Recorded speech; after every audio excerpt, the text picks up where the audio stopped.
Acho que vocês estão sabendo aí das falas do Lula, né, comparando a guerra Israel-Hamas com o Holocausto, com o nazismo, né?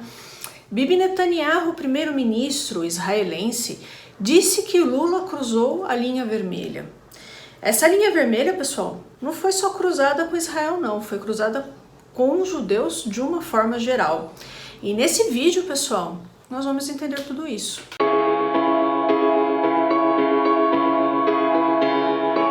Olá, tudo bem com vocês? Meu nome é Juliane, você está no canal Vai e Veja e eu falo de história e literatura. Se você gosta aí desses temas, se você se interessa pelos vídeos do canal, se inscreva aqui, por favor, deixe o seu like, compartilhe com seus amigos, publique nas suas redes sociais. Tudo isso, pessoal, é muito importante, tá bom?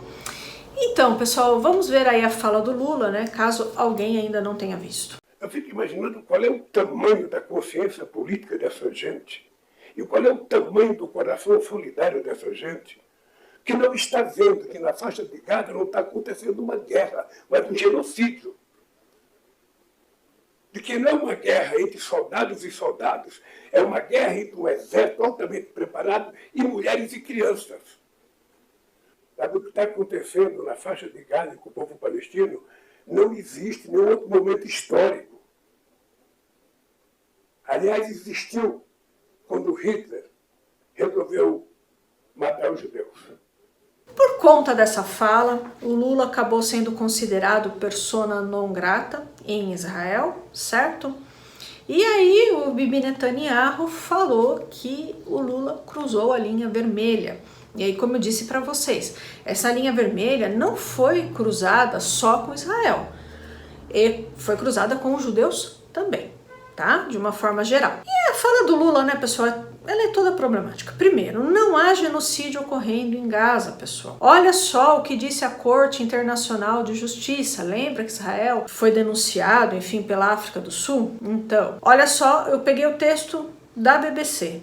Tá? Os 17 juízes da CIJ determinaram que Israel tome as medidas em seu poder para evitar atos que possam ser considerados genocídio em Gaza e pediram a libertação dos reféns mantidos pelo Hamas. Para os especialistas, a decisão dessa sexta emite um sinal para Israel e seus aliados de que suas ações estão sob escrutínio internacional. A BBC vem fazendo uma cobertura muito de Israel, tá? Então eu peguei de forma proposital o texto deles, certo? Então, pessoal, a Corte Internacional de Justiça não determinou que Israel cessasse as suas operações. Outra coisa, pessoal, Israel avisa a população civil antes de atacar. Gente, eu acompanho a guerra da Ucrânia. A Rússia não faz isso de jeito nenhum. A Rússia não fez isso na Síria, por exemplo, tá? Então, pessoal, vocês acham que os Houthis do Iêmen fazem isso? Porque tem uma guerra civil acontecendo no Iêmen, tá? Tem dois grupos lá em guerra, certo? Então, e ninguém avisa a população civil. Outra coisa. Também não é possível afirmar que a faixa de Gaza é um grande campo de concentração.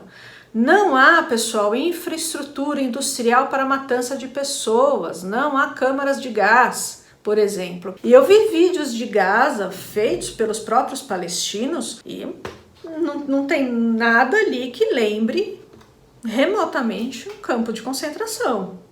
Eu vi fotos e imagens muito bonitas, inclusive. Muito bem, pessoal, o embargo foi mantido após a eleição do Hamas. E o embargo existe por parte de Israel e por parte do Egito, por uma questão de segurança. Então tem um vídeo, pessoal, sobre o Hamas e tudo mais. Lá eu explico direitinho, tá bom? Enfim, pessoal, a equiparação do sionismo e de Israel com o nazismo visa humilhar os judeus de uma forma geral e a banalizar o Holocausto, coisa que esses grupos vêm fazendo de forma repetida. Israel, pessoal, nasceu por conta do Holocausto. Foi por conta do Holocausto que a Inglaterra entregou para a ONU a partilha da Palestina britânica. Por favor, pessoal, veja o Estado Judeu de Theodor Herzl. Tá? O sionismo ele surgiu no século XIX e é uma ideologia que visa a construção de um Estado judeu. O Holocausto, pessoal, não tem precedentes na história, porque pela primeira vez um povo, o alemão, resolveu acabar, aniquilar da terra outro povo, o judeu.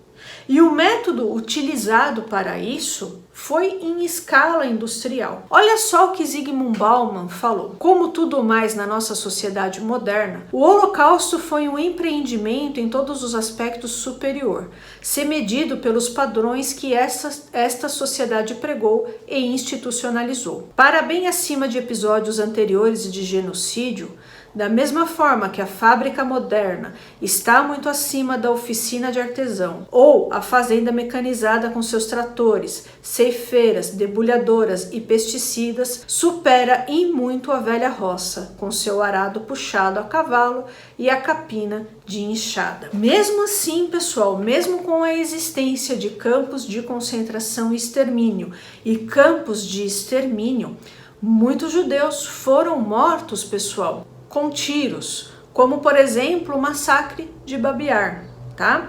Então muitos judeus soviéticos foram mortos desta forma, ok? Então nem todos foram mortos em campos de concentração e extermínio. O Holocausto, pessoal, se caracterizou pela ausência completa de espontaneidade. Foi um projeto racional e calculado. É diferente dos pogroms que existiam na Rússia, que eram hordas de pessoas normalmente bêbadas no Natal e na Páscoa. Normalmente eles atacavam as aldeias judaicas, tá? Então eram matanças desorganizadas e tal. No Holocausto não, tudo foi feito de forma sistemática, de forma pensada. Olha só, Zygmunt Bauman falando de novo. As vítimas de Hitler e de Stalin não foram mortas para a conquista e colonização do território que ocupavam. Muitas vezes foram mortas de uma maneira mecânica, enfadonha, sem o estímulo de emoções humanas, sequer de ódio. Foram mortas por não se adequarem, por uma ou outra razão, ao esquema de uma sociedade perfeita. Então, pessoal, no nazismo, a sociedade, segundo eles, tinha que ser racialmente perfeita. Stalinismo, uma sociedade sem classes. Hitler, pessoal, também pretendia destruir a Polônia e a União Soviética enquanto nações, acabar com suas classes dominantes e matar 10 milhões de eslavos.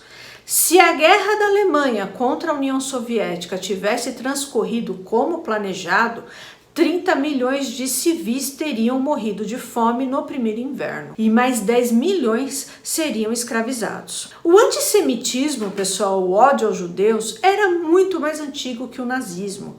O nazismo instrumentalizou o antissemitismo e o transformou numa ideologia de Estado. Os judeus foram eleitos o inimigo número 1 do nacionalsocialismo. Hannah Arendt acrescenta que com a modernidade os judeus passaram a ser considerados supérfluos, pois nas sociedades cristãs os judeus cumpriam duas funções. Os financistas judeus, ou judeus da corte, financiavam determinadas monarquias e esses monarcas convidavam os judeus para viverem no seu território e lhes ofereciam proteção. Os judeus cumpriam funções que os cristãos normalmente não queriam ou não podiam realizar.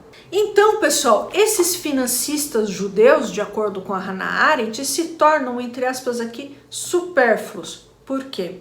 Por conta do imperialismo europeu na África e na Ásia e do lucro que se obtinha com isso. Olha só, pessoal, a Hannah Arendt falando. Mas na era imperialista, a riqueza dos judeus havia se tornado insignificante para a Europa, desprovida de equilíbrio de poder entre as nações que a compunham e carente de noções de solidariedade intereuropeia. O elemento judeu intereuropeu e não nacional tornou-se objeto de ódio devido à sua riqueza inútil e de desprezo devido à sua falta de poder. Outro ponto muito importante, pessoal, foi a instrumentalização da ideologia racista pelo nazismo.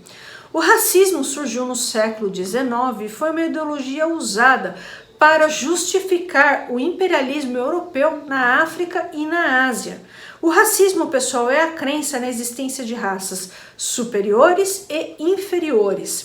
Os superiores eram os brancos europeus e os inferiores o restante. Os judeus eram considerados inferiores, tá? Uma raça asiática que estava corrompendo os arianos.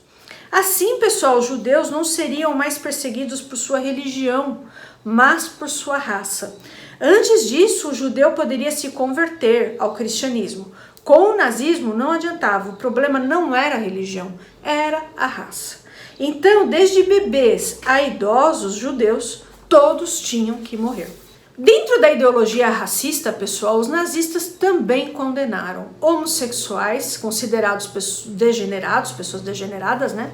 Deficientes físicos e mentais, que foram as primeiras vítimas, os ciganos, e tiveram também, pessoal, os perseguidos políticos, comunistas, liberais, testemunhas de Jeová, cristãos que se opuseram ao nazismo, intelectuais de países ocupados, todos que se opuseram foram perseguidos e mortos.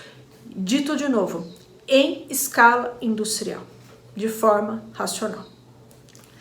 É isso aí, pessoal, eu vou ficando por aqui. Eu espero muitíssimo que vocês tenham gostado do vídeo de hoje e eu peço a sua gentileza para você, por favor, se inscrever por aqui, curtir, compartilhar esse vídeo, publicar nas suas redes sociais, tudo é muito importante, tá bom? Um abraço e até mais.